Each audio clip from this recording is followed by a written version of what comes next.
And hour by hour, we're seeing more unprecedented steps being taken. Let's start with the two most populous states in this nation, moving to shutdown of non-essential business. This is a statement we received in the last hour from the New South Wales Premier.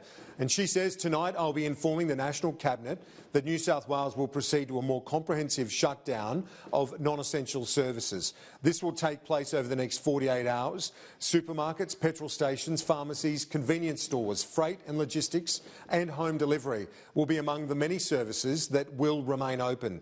Schools will be open tomorrow, though I will have more to say on this issue in the morning, which sounds like there will be some movement on that front, or the schools front.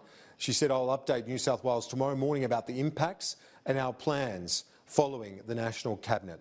Victoria has now followed suit. Here's what Victorian Premier Daniel Andrews said in a statement that I received a short time ago. He says, I will inform National Cabinet tonight that Victoria will proceed over the next 48 hours implementing a shutdown of non-essential activity across our state to combat the spread of coronavirus.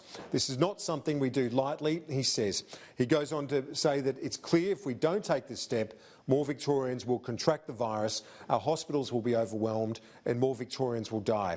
Victorians will still be able to go to the supermarket, the bank, the pharmacy and other essential stores like petrol stations and convenience stores.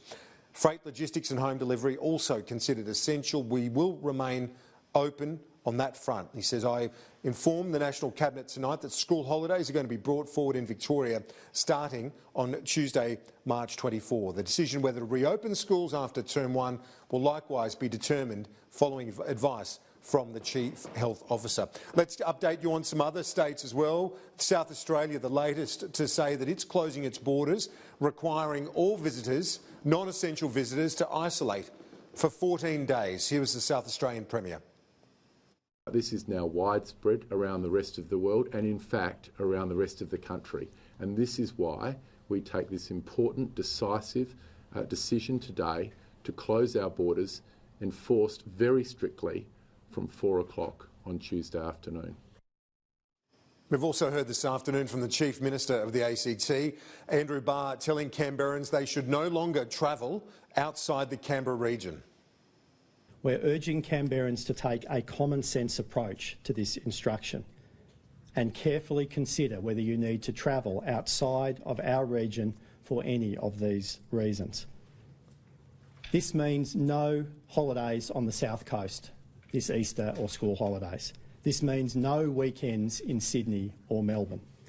Visiting family and friends outside of the Canberra region has to be carefully considered, and if it is not essential, don't do it.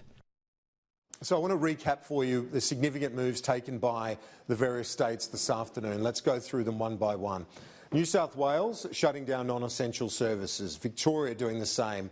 Northern Territory, Tasmania, South Australia, essential lockdown of borders is basically what we're hearing.